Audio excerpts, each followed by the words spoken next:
दोस्तों, United nation के मंच पर खड़े होकर भारत का मित्र देश रूस ने अमेरिका को भारत के खातिर खरी खोटी सुनाई है। इसके अलावा रूस के विदेश मंत्री ने पुतिन के भारत दौरे का अनाउंसमेंट भी कर दिया है। इसके साथ ही भारत की यूनाइटेड नेशन में परमानेंट सदस्यता की मांग भी रूस ने उठाई। यूनाइटेड नेशन में रूस के द्वारा दिए गए बयान पर इस वीडियो में बात करेंगे। इसके अलावा हमारी दूसरी खबर इजराइल से सामने आ रही है, जहां पर इजराइल ने भारत को बड़ा ऑर्डर दिया है और 34 करोड़ के भारतीय हथियार को इजराइल की कंपनी खरीदने वाली है। आपको याद होगा कि जब गाजा संघर्ष शुरू हुआ था उस समय भी ऐसी कई रिपोर्ट सामने आई थी कि भारत इजराइल को हथियार वगैरह उपलब्ध करा रहा है। उस समय काफी विवाद उठा था कि भारत इजराइल को हथियार क्यों दे रहा है और अब भारत खुलकर हथियार इजराइल को भेज रहा है। इन दोनों खबरों के बारे में इस वीडियो में डिटेल में बात करेंगे, इसीलिए वीडियो को अंत तक जरूर देखिएगा। पहले बात करते हैं भारत और रूस की। रूस ने एक बार फिर से साबित कर दिया कि क्यों उसे भारत का सबसे करीबी मित्र कहा जाता है। हम बात कर रहे हैं रूस के विदेश मंत्री सरगेई लावरोव के उस बयान की जिसने भारत की विदेश नीति और अंतर्राष्ट्रीय छवि को एक बार फिर मजबूत कर दिया है। लावरोव ने संयुक्त राष्ट्र महासभा यानी UNGA की सालाना बैठक में भारत का खुलकर समर्थन किया। उन्होंने साफ शब्दों में कहा कि भारत को संयुक्त राष्ट्र सुरक्षा परिषद यानी UNSC का स्थायी सदस्य बनाया जाना चाहिए। लावरोव ने अपने भाषण में याद दिलाया कि जब संयुक्त राष्ट्र 80 साल पहले बना था तब दुनिया की स्थिति आज से बिल्कुल अलग थी। उस समय जिन देशों को स्थायी सदस्यता दी गई थी वही आज भी फैसले लेते हैं, लेकिन अब अंतर्राष्ट्रीय राजनीति और शक्ति संतुलन पूरी तरह बदल चुका है। ऐसे में भारत जैसे बड़े और जिम्मेदार देश को नजरअंदाज करना सही नहीं है। रूस ने हमेशा भारत का साथ दिया है और इस बार भी लावरोव ने यही दोहराया। उन्होंने कहा कि भारत और रूस का रिश्ता किसी तीसरे देश पर निर्भर नहीं करता, चाहे अमेरिका कुछ कहे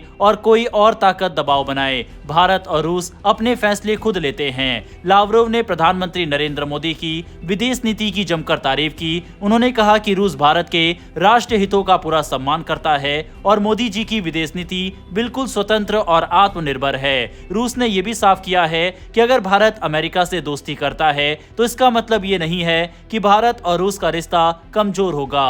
दोनों देशों का रिश्ता अपनी जगह मजबूत है। दरअसल हाल ही में अमेरिका ने भारत पर दबाव बनाया है कि वह रूस से तेल खरीदना बंद करे, लेकिन भारत ने साफ कर दिया कि हमारी ऊर्जा जरूरतें और हमारे व्यापार हमारे राष्ट्रीय हितों पर आधारित है। हम तेल वहीं से खरीदेंगे जहां से हमें सही दाम मिलेगा।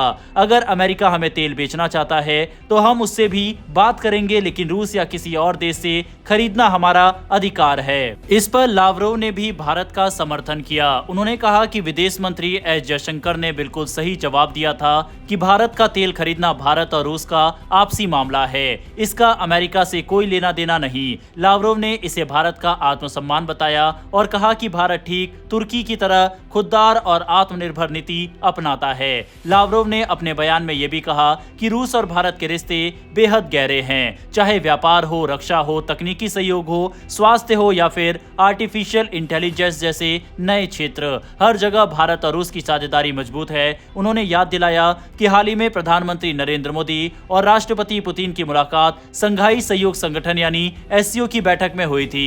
वहीं दिसंबर में राष्ट्रपति पुतिन भारत का दौरा भी करेंगे।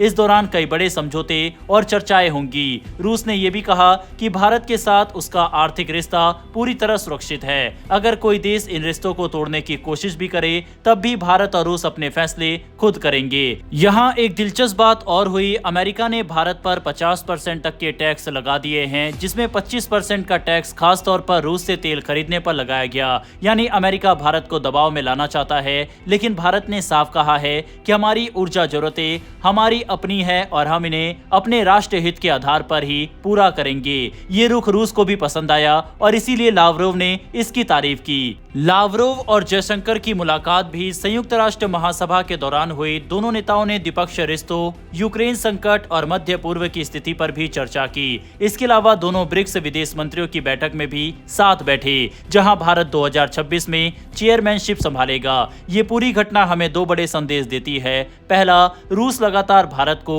वैश्विक मंच पर एक बड़ी ताकत मानता है और यूएनएससी की स्थायी सदस्यता के लिए उसका समर्थन करता है।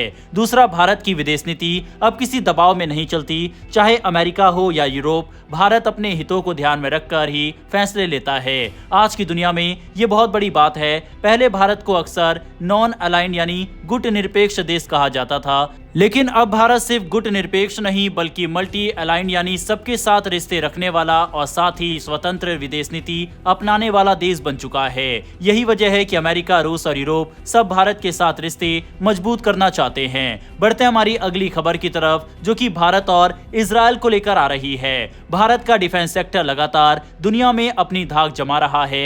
मेक इन इंडिया अभियान की वजह से भारत की कई कंपनियां अब ग्लोबल मार्केट में पहचान बना रही है। इसी कड़ी में भारत की मशहूर company Paras defence and space technologies को एक बड़ी सफलता मिली है। कंपनी को इजरायल की नामी defence company Elbit security system से 34 करोड़ रुपए का ऑर्डर मिला है।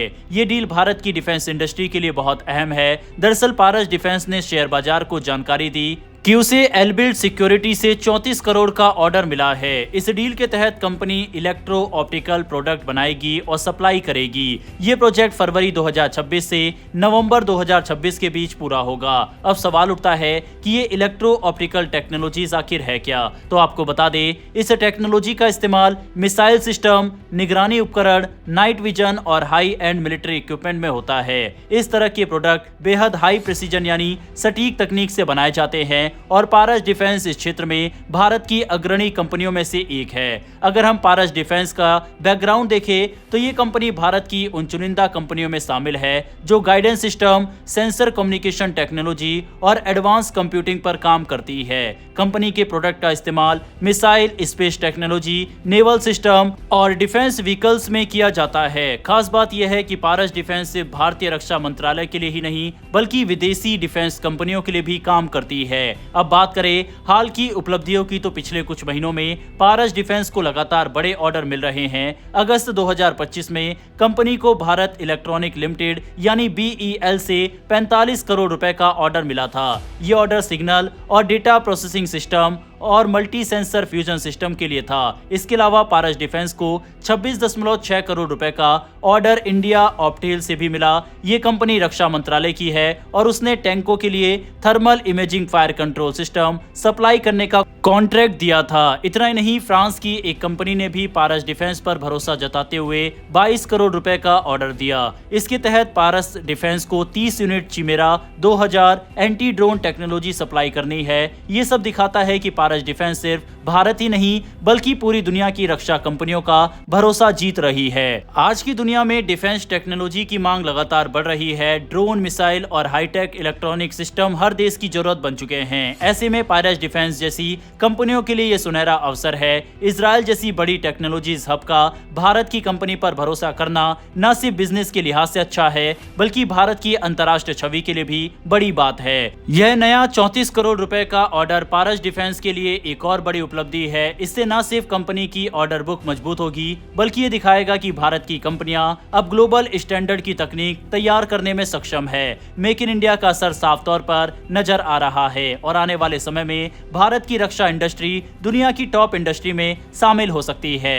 बहरहाल इस वीडियो में इतना ही, लेकिन दोस्तों कमेंट बॉक्स में लिखकर बताइएगा कि आपके हिसाब से रूस और इजरायल में से कौन सा देश भारत का सबसे बड़ा मित्र देश है। कमेंट बॉक्स में अपनी राय लिखकर बताइएगा। फिलहाल इस वीडियो में इतना ही, फिर मिलेंगे ऐसी एक नई वीडियो के साथ। धन्यवाद। जय हिंद, जय भारत।